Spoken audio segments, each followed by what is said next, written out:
Hello everyone, glad to be back. Today is 22nd of June, now it's 11:30 in the morning Moscow time. I'm Levan Gudadze and this is my first update today, in which I will share all the main news that are making headlines in Russian media outlets and Russian language pages on different internet platforms.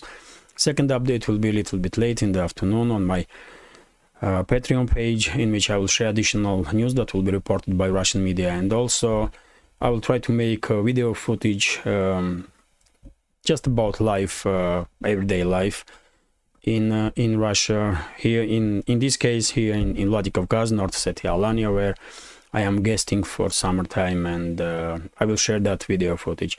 Also, I hope Patreon community will find it interesting. And yes, let me address a few requests that I see in comment sections. Many of you did ask me to make second updates in a day, one in the morning, one in the afternoon. I did see requests to make interviews, to make more content about life in Russia, without news and political commentary. There's some other requests also to do live streams and so on. And by the way, I would love to do interviews. I would love to do live streams and have guests on the program. But right now, from technical point of view, from financial point of view, I am able to do what I do, and it does takes all day, every day. From me, I'm right next to notebook 15-16 hours a day, because I'm not just have to prepare update on YouTube, this video update for YouTube and Rumble, but I have to be active in comment sections. Then I have to update Telegram page. I have to prepare next program. So, as I said, it does takes all day, every day, and right now, not in time-wise, not in terms of technical or material means or financial means, I'm not in a place to be able to create some much more content that I do. Sorry for that, but it's just me that working on this project. Usually it's teams, isn't it? When you have channel on different platforms, when you are active in comment sections, it does takes at least few people to manage all this stuff. But it's just me. My wife does helps me to make video footage when we are creating video outside. And that's it, really. So only so much can I do, really. And by the way, I did see also requests that many members of our community wants much more detailed information about topics that we are discussing during the updates. And just imagine, these updates already are about 40-45 minutes, sometimes even longer than that. And not everyone is happy about it. And just imagine if I will start spending more time on details. And there is so many details about each topic that we are discussing, that if I will start doing so, then this updates will be 3-4 hours long.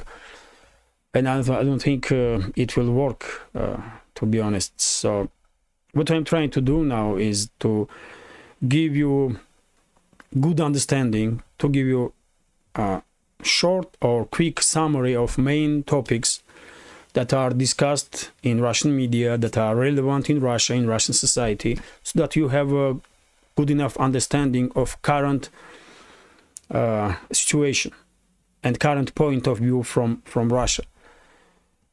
I hope I'm managing to do so, because of course, any topic that we are discussing, I mean, we can devote entire program to each of those topics. That's how many details, interesting details, are to be discussed.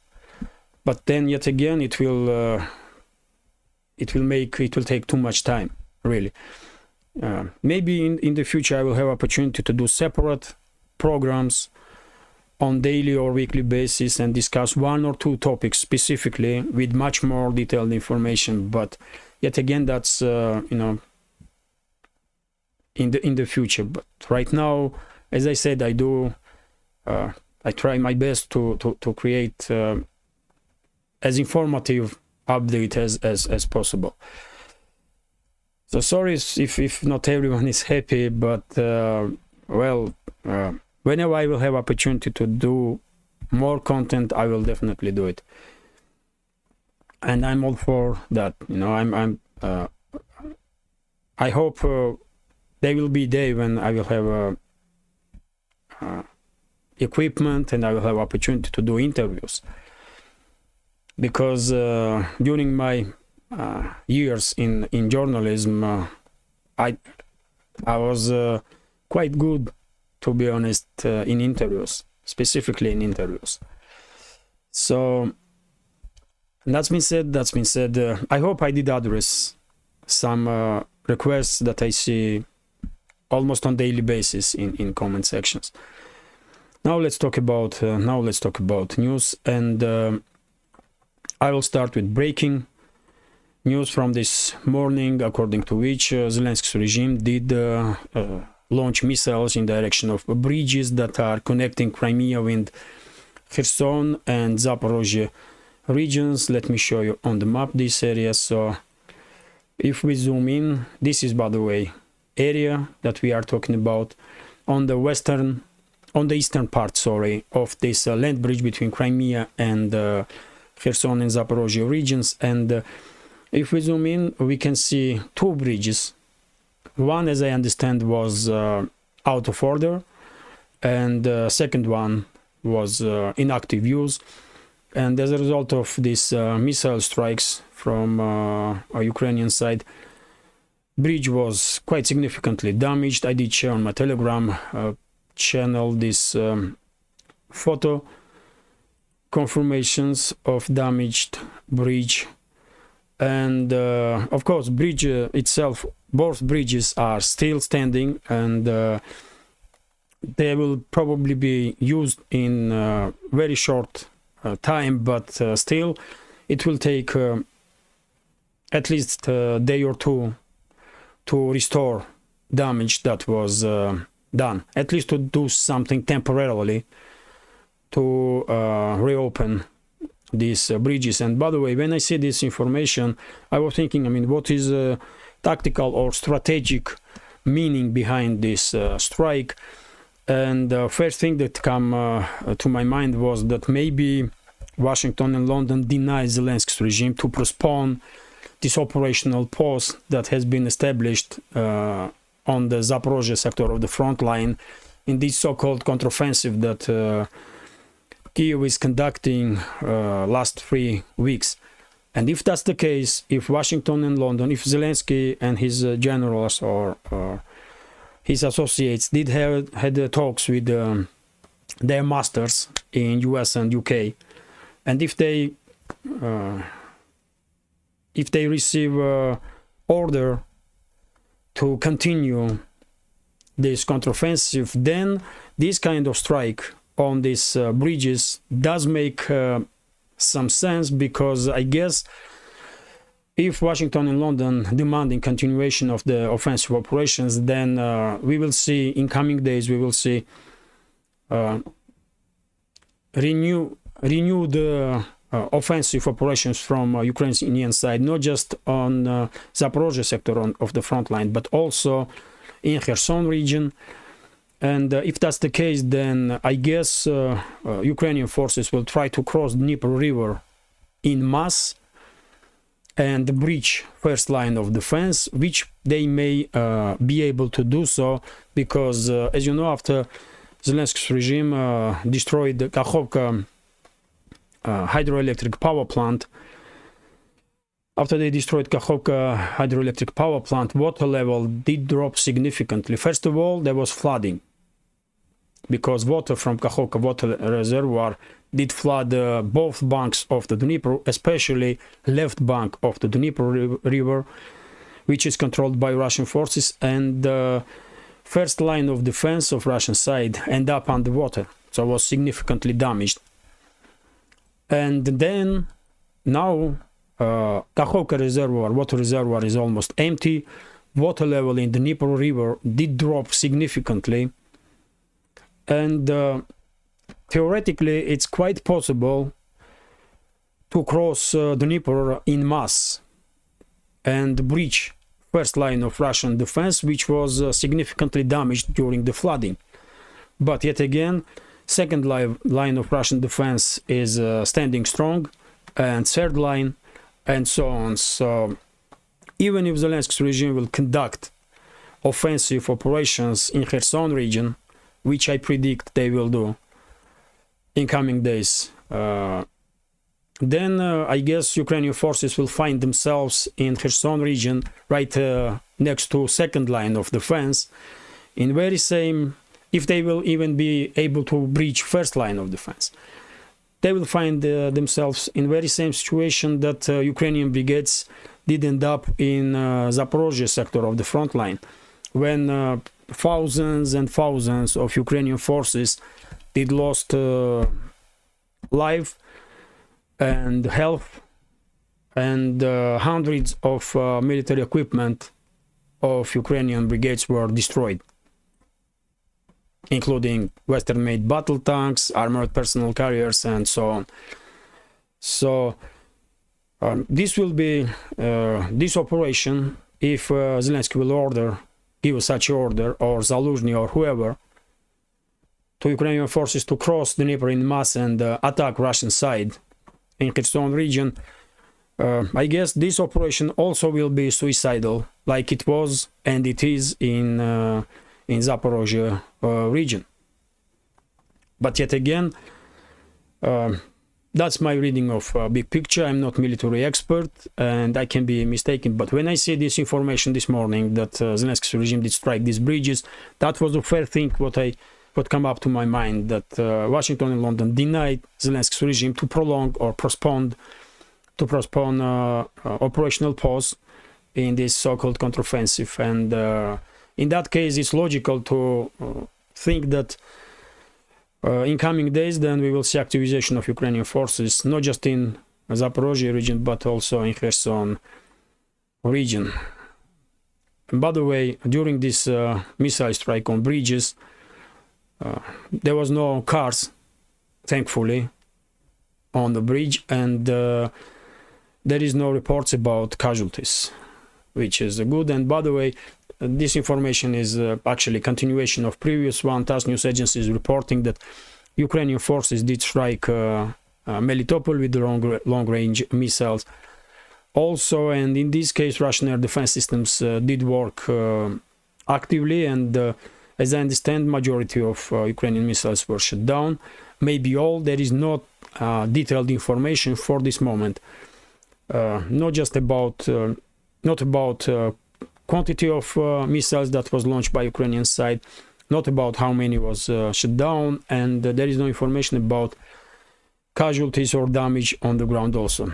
All we know for this moment is that Russian air defense systems did work in Melitopol area. And let me for a second return to this topic, strikes on bridges that are connecting Crimea with the Kherson and Zaporozhye region. If you remember, and of course you do,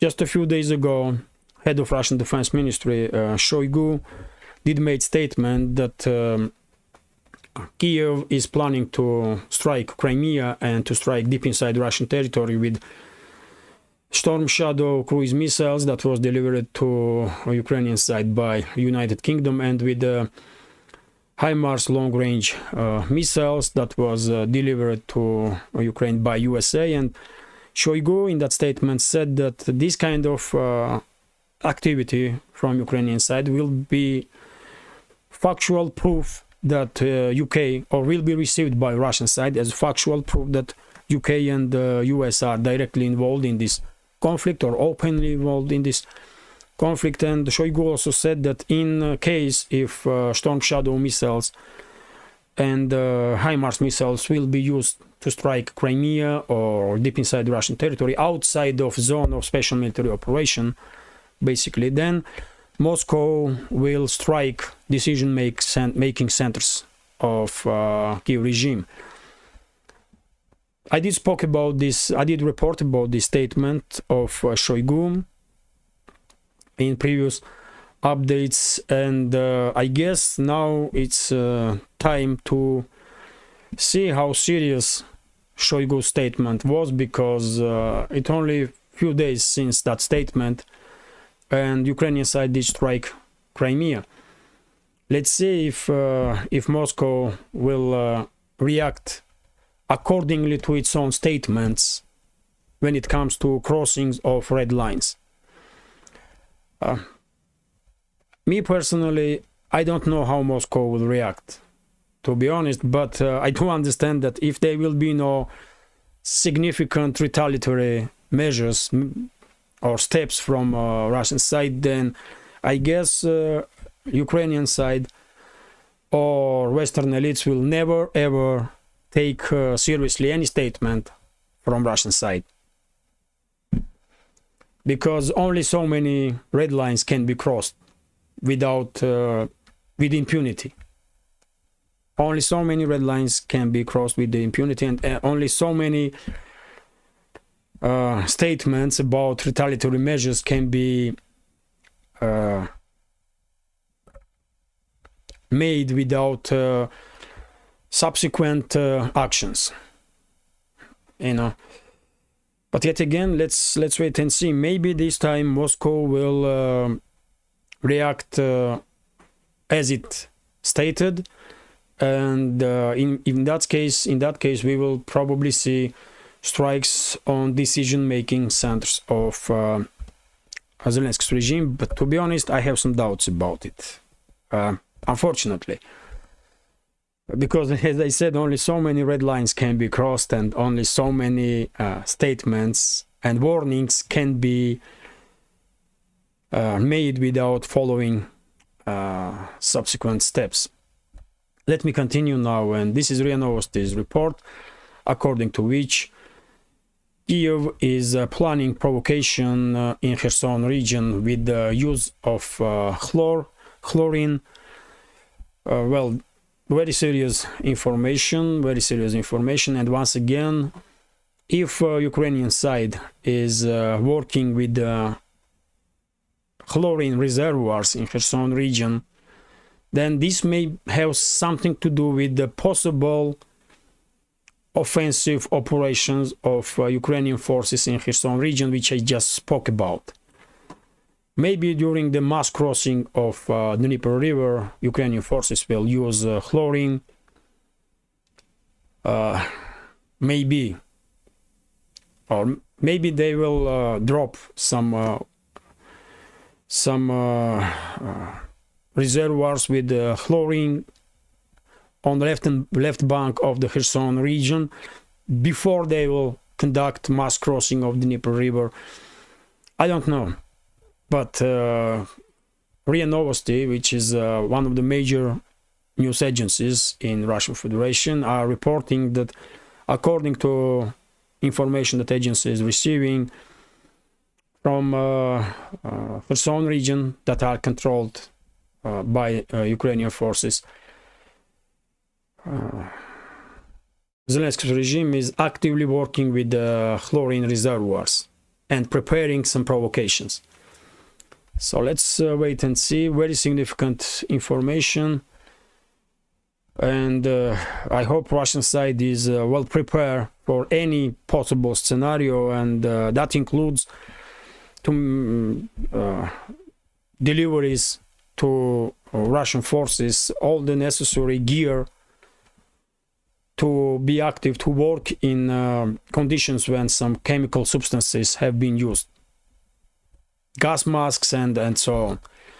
Let me continue now, and this is TASS News Agency's report, which is based on statements from a military expert from Lugansk People's Republic, Andrei Marochko, and he did stated that during the previous days of fighting in the northern part of the LPR, Russian forces did manage to achieve tactical success on the front line and move forward up to kilometer their positions, which means that probably at least few strongholds of Ukrainian forces have been neutralized and become under full control of Russian side. So, you know, as I said, despite the operational pause on the Kherson region, on Zaporozhye sector of the front line, despite this operational pause that we are seeing for last, let's say, week, also there are some activities on other sectors of the front. And yesterday, for example, I did report that just in a week, according to very same Marochko, military expert from LPR, just in the previous week of fighting, Ukrainian side did lost 2,300 soldiers and mercenaries in LPR direction. So they are constant fighting, local scale fighting, yes, but still they are constant fighting. And let me give you some quick summary of the situation on the front. So Kherson region, it's artillery duels between the sides, and as I understand, Ukrainian forces are preparing to conduct some offensive operation with the crossing of the Dnieper River in mass. And by the way, very same may happen in direction of Energodar, because after this water reservoir become almost empty, and you know, if ground become strong enough, then Ukrainian forces can cross this area on their feet, even though it's open field and open area, and it will be difficult for them to conduct any operations without being noticed by Russian side. But as we can see, as we did see previously many times, Zelensky's regime is forcing the Ukrainian units to conduct suicidal missions all around the front line, especially lately in this direction of Zaporozhye.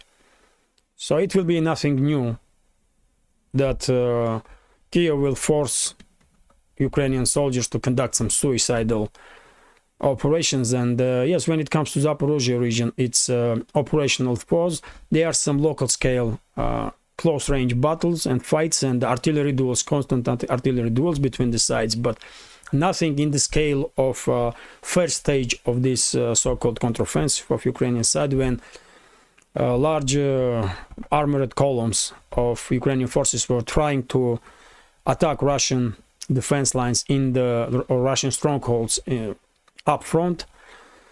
Donetsk direction is, of course, also quite active, especially in direction of Marinka. And by the way, yesterday afternoon, Russian outlets, Russian language pages on internet did report that Russian forces did manage to achieve some significant success in Marinka direction, although this pro-Ukrainian map will never acknowledge any Russian success, at least for a week or two after Russian side did manage to conduct successful operations. And very same goes for Avdiivka direction, although Avdiivka is now more and more looks like second Bakhmut, as I did predicted for a long time now.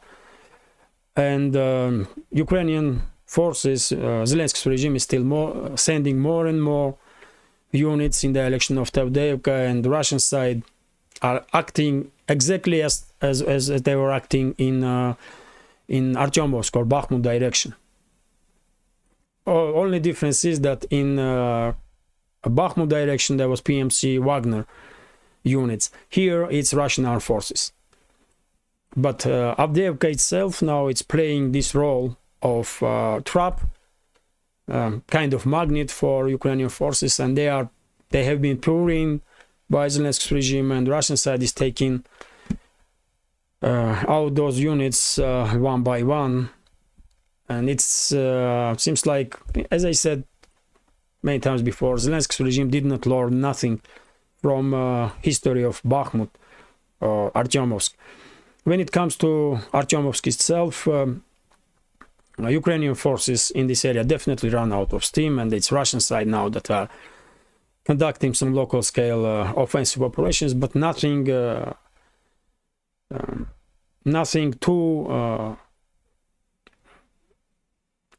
on a strategic level, let's say. It's all tactical operations on the local scale. Same goes for Seversk direction. Here, this village Belogorovka is the main, and surrounding areas are main hot point, and constantly in the gray zone, because no one side is able to establish full control. And it's quite understandable, by the way. Just look at this mass of forest in this area. It's plenty of places to hide equipment, manpower, and because of this landscape here, it's not easy for any side to conduct large-scale successful operations. When it comes to Liman direction and Kupiansk direction, Russian side is quite active here, and we even have had some reports that forward units of Russian forces are now in few kilometers from Kupiansk, for example. And you know my take on this direction. I think these local scale offensive operations that we see from Russian side, that we see in previous days, are preparation of the ground to conduct large scale offensive, not just in direction of Liman and Kupiansk, but in direction of Kharkov region entirely. And I guess we will see this large scale Russian offensive in direction of Kharkov region this summertime.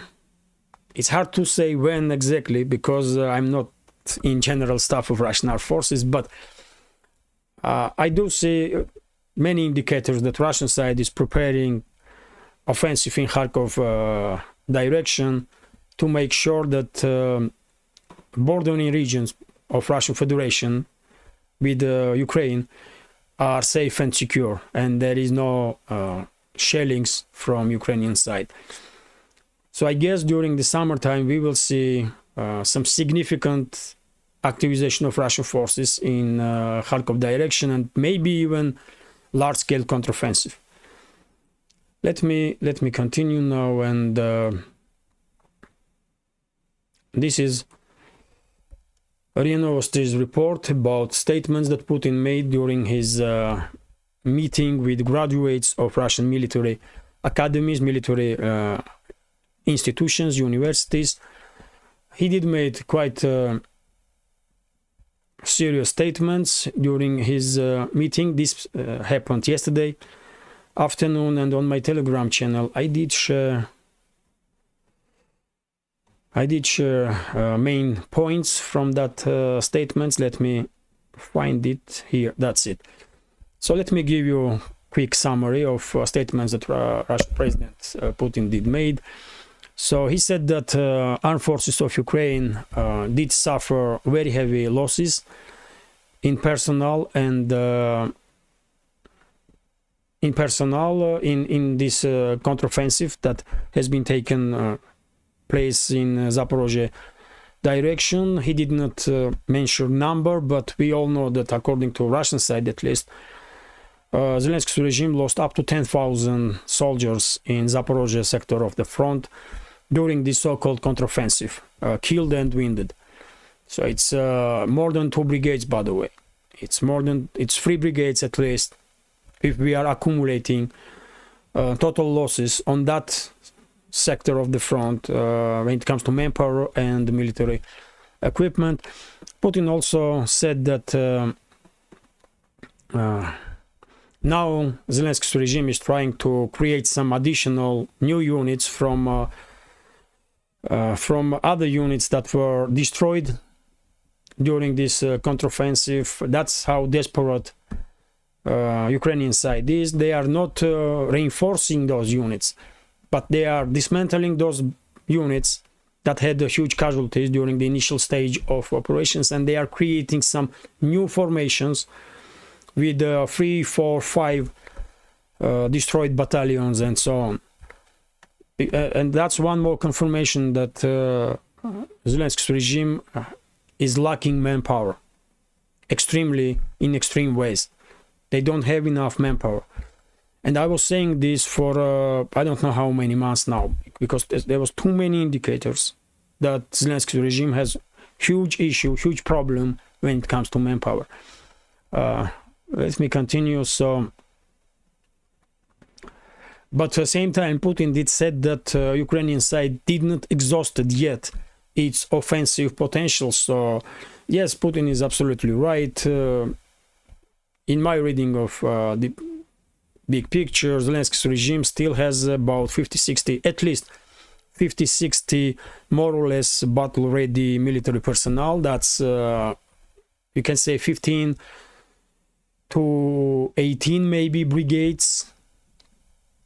So, yes, Zelensky's regime still able to conduct some offensive operations, and they will probably conduct offensive operations because, as I said in the beginning of this update, I guess Washington and London denied Ukrainian side to postpone this operational pause on the front line during this counteroffensive. So if that's the case, then Ukrainian side will be forced to conduct second wave of Zelensky, and his associates will be forced then to conduct to order second wave of offensive and sacrifice few more brigades, and then third wave of counteroffensive and sacrifice more brigades.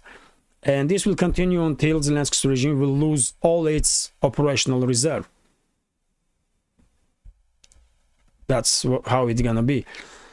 Putin also spoke about military equipment that was Ukraine has lost during this so-called counteroffensive, and according to Russian president, on the Zaporozhye front line during this counteroffensive, Ukrainian forces lost 245 tanks and 678 combat vehicles, armored personnel carriers, and so on. Well, quite impressive numbers, really, quite impressive numbers. We can take this with pinch of salt, but yet again, I guess Putin has numbers not just from line of contact, where many armored vehicles of Ukrainian forces were destroyed, but maybe these numbers include destroyed Ukrainian military equipment in warehouses during Russian missile and drone strikes. Because, I mean, the numbers are quite impressive, isn't it? I mean, just in 2-3 weeks' time, Zelensky's regime lost 245 tanks and up to 700 combat vehicles, which is huge. Which is huge, you know. And Putin also said that yes, he did thank Russian militaries for their courage, and he said that Russian forces are conducting themselves with honor, and you know, they are proving that they have true combat skills. But yet again, you may find these numbers of Ukrainian military equipment that was destroyed inflated. I also find it difficult to believe these numbers, but yet again, Putin has much more information that we do, isn't it? And even if he will say that Zelensky's regime lost 100 tanks, is 100 tanks not enough? It still be huge number when we are talking about such a short time, 2-3 weeks. So why Putin will say these precise numbers if he did not have proper information, isn't it? But yet again, of course, we can take any information with pinch of salt. That's for sure. So yes, as I said, Putin did had meeting with the graduates of universities, military universities, and they made quite significant statement, which I just share with you. Let me continue now. This is TASS News Agency's report, which is based on statements from Denis Pushilin, head of DPR, Donetsk People's Republic, and he said that there are already number of museums, Russian museums, that are asking leadership of government of DPR, local government, regional government of DPR, for trophies. They are asking for destroyed Western military equipment, Leopards, Bradleys, and so on. And head of Pushilin did said that they are working on these requests, and they will try to provide Russian museums with trophies that they have, which is understandable. We did, probably all of us did, predict that this will happen, isn't it? And I mean, it is happening now.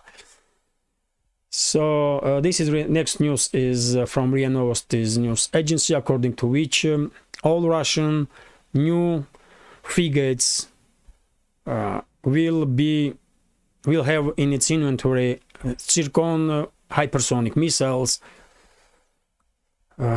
These missiles are much more capable than Caliber missiles that now. Caliber cruise missiles, which are also capable, but Zircon is just has unparalleled opportunities or unparalleled advantage, which is hypersonic speed. It cannot be shut down, at least with current air defense systems that Ukraine or Western states do have. So. Seems like Russian Defense Ministry and leadership of Russian military fleet did made decision to arm all new and build Russian frigates with Zircon hypersonic missiles, which will definitely increase capabilities of Russian fleet quite significantly, because these missiles can hit targets not just on the ground but at sea. They can destroy basically any ship in existence, including aircraft carriers. So that's quite significant development. I think. Let me continue now, and this is Interfax News Agency's report, according to which Defense Minister of UK Defense Minister of UK, Ben Wallace, did said that he cannot become head of NATO because US is existing, or current Biden administration is existing, Jens Stoltenberg to stay as head of NATO for time being. Well, if Washington wants Jens Stoltenberg to remain as the head of NATO, that's what will happen, really, because Washington is main metropolis, and the rest of these capitals in the Western world are just promises that have to obey whatever Washington will say. And by the way, only few capitals in the Western world that are trying to play independent or try to act independent, isn't it? We all know these capitals. So yes, I guess Jens Stoltenberg will remain as the head of NATO for as long as Biden administration is in favor of it. So let me continue now. This is TASS News Agency's report, according to which the European Commission is will come up fairly soon with some that's quite interesting. So Ursula von der Leyen, head of Euro Commission, did make statement that fairly soon they will come up with some legal means to steal Russian assets. She didn't say, of course, the word steal, but that's what they're gonna do. And she said that these frozen Russian assets will be then given to Ukraine. Okay, that was expected. We all knew it. And even though Central Bank of EU did warn against such steps, you probably remember what I said when I was reporting about that statement of EU Central Bank. I did say that Brussels will not listen because they don't care about reputation of EU, they don't care about EU member states and their reputation. They don't care about possible consequences if they will steal Russian assets, because they don't care about citizens of European states. And this is basically confirmation from no other than Ursula von der Leyen herself. And as of now, it's known that EU did froze about 200 billion euro worth of Russian assets that was belonged to Russian Central Bank, and not just Central Bank but also private citizens or businesses, but mainly 200 billion was from Russian Central Bank, and a little bit more than 4.4 billion was Russian private sector's money. And I guess these assets will be definitely stolen from Russia and formally given to Ukraine, but in reality, of course, they will keep this money, man. They may give formally say that they did give it to Ukraine, but then Ukraine did give it back because they had to pay for its foreign debts. And who is the main creditor for Ukraine? Of course, Western elites. So basically, they will steal these Russian assets and find a way through Ukraine, probably, because Ukraine is a main money laundering machine right now, and they will pocket this money for themselves. Western elites, of course. They will find a way. I have no doubt about it, because they are criminals. They are mass murderers, criminals. They don't care about anything other than their own interest, their own power, and that's it, really. Let me continue now, and this is TASS News Agency's report, according to which World Bank will give Ukraine $1.75 billion. And by the way, this money mainly come from United Kingdom, that's a 500 million, USA 1.25 billion, and Finland will also participate with 15 million. That's state guarantees. So if Ukraine will not return this money, citizens of US, EU, UK and Finland will pay back this money. Taxpayers of those countries.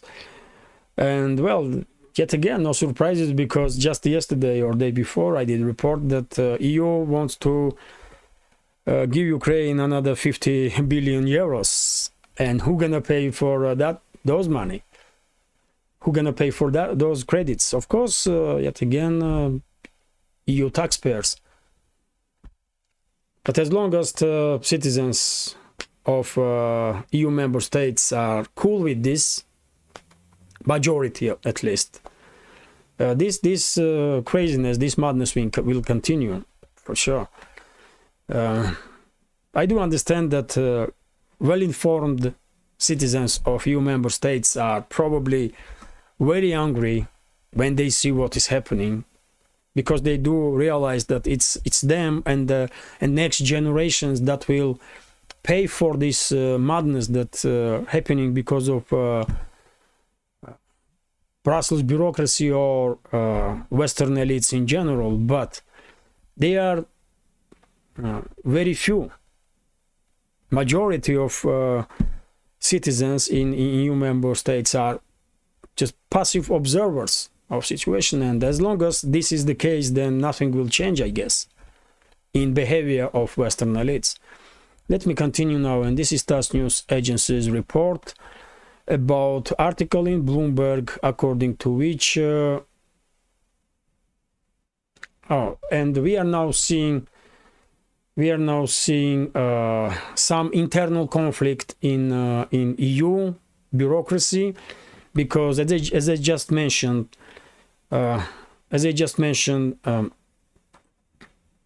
even though Brussels officials want to steal these Russian assets, Central Bank of EU and some other groups in very same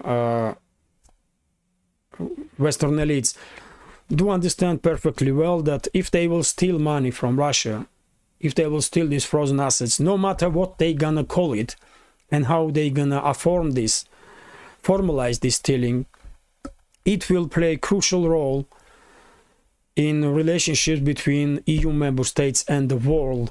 And EU Central Bank, EU member states will lose reputation, and as a result, foreign investments will start running out of EU. And not just that, but trade relationships between EU and the rest of the world will start breaking down. And that's why this group, they are some small group, I guess, of practical thinkers in EU, including in Central Bank of EU, that are against stealing of Russian assets in any ways, and they are coming up with statements like this one that was reported in Bloomberg, that there is no legal means to confiscate Russian assets. There is no such laws or legal anyways to confiscate Russian assets. And anything, if European Commission will come up with any justification, other justification of for steal this money, it will be a crucial mistake for EU. Of course, leaders of Central Bank, EU Central Bank, and this small group of EU officials or European politicians that are opposing these Russian assets to be confiscated, of course they don't care about Russia. They are practical thinkers. They care about safety of EU financial system, EU economy. They should care about it, and they are coming up with their opposition, with their position from this stand, with this stand, that it will harm EU much more than it will harm Russia. But yet again, Brussels bureaucrats not gonna listen to anybody, man. They won't steal this money, and they will steal this money, those assets.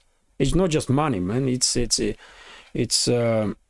shares of many successful companies, and it's yachts, buildings, and you name it. It's not just cash itself on accounts.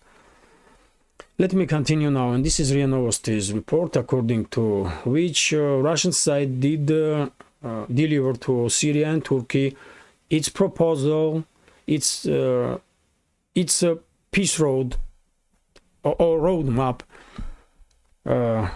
its roadmap towards peace, to improve relationships between Syria and Turkey. And I guess because lately in the Middle East we are seeing so many great developments when it comes to re-establishing relationships between states in the Middle East. I'm talking about, of course, Iran and Gulf states, Gulf kingdoms. Of course, I'm talking about Syria also, and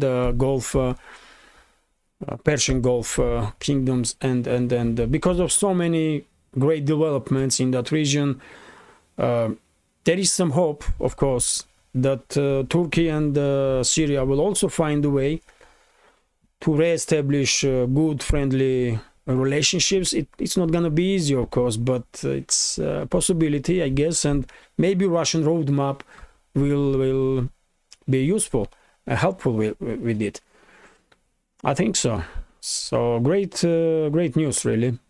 Great news, which once again highlights that Russia is still and will be very active on when it comes to international politics and the international stage of affairs. Let me continue now. A few more news about some economical stuff, and yes, this is it. RT is reporting that Chinese cars are taking over a Russian market, which is true, by the way.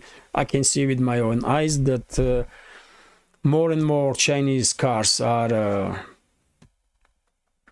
driving on the streets. Time to time, I don't even understand what Chinese companies they belong to or being produced by, but that's for a short time. I guess in coming years we will probably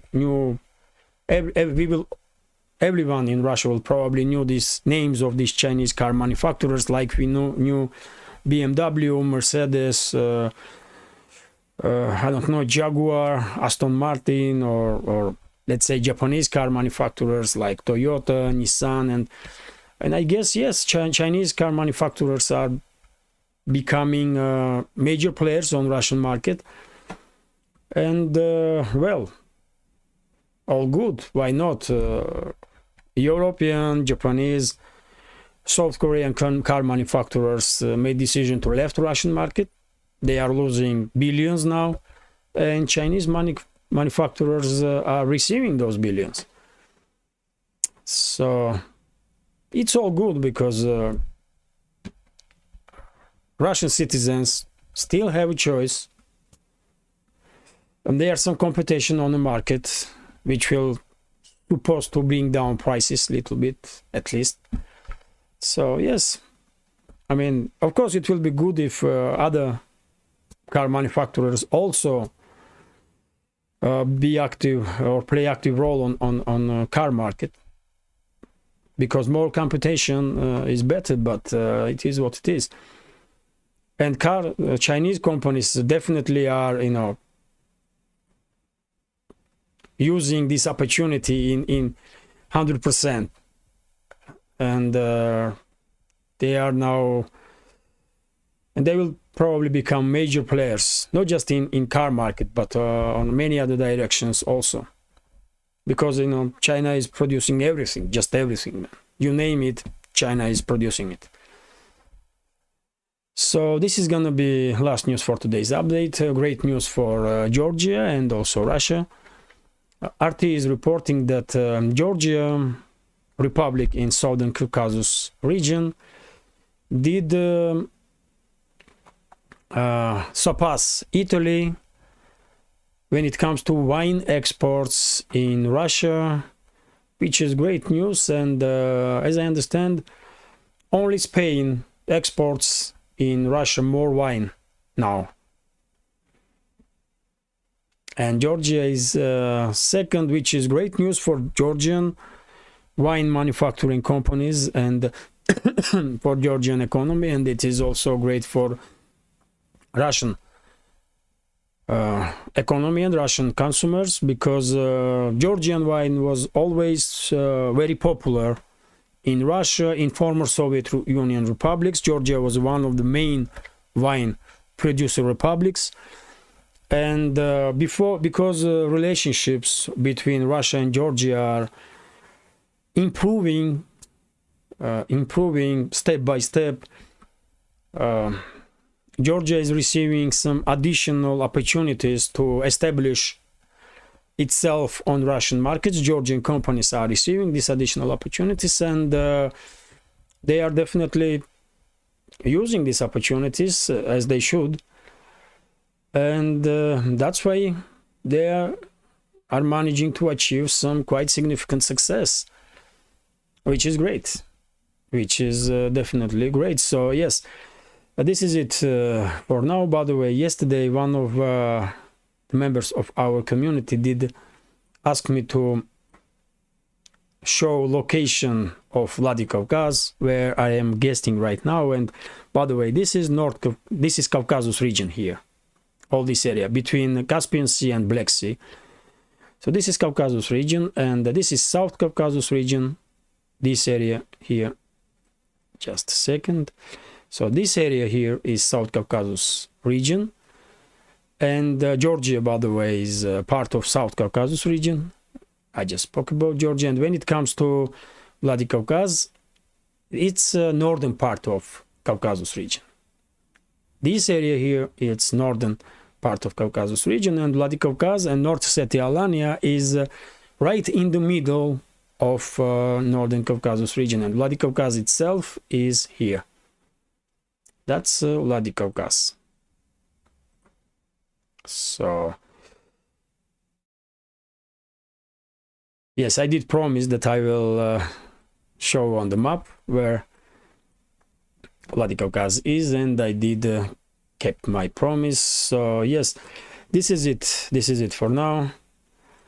I hope you will find this video interesting, and if so, please consider to hit that like button and leave some commentary about any topic you like, because as I understand, more likes and comments videos have more chances are that YouTube algorithm will not suppress my updates in extreme terms. And by the way, if you can to share links to my videos, if you can, please share links to my videos or my channel with your friends on Telegram, Twitter, Facebook, or any other topic you like. And if you think this channel is useful, interesting, informative, and has some potential, please consider to support with small donations through PayPal, Buy Me a Coffee, or by subscribing to my Patreon page. You will see links under this video in the description box and in the pinned comment. So yes, this is it for now. Thank you for your time, and have a great day. Take care.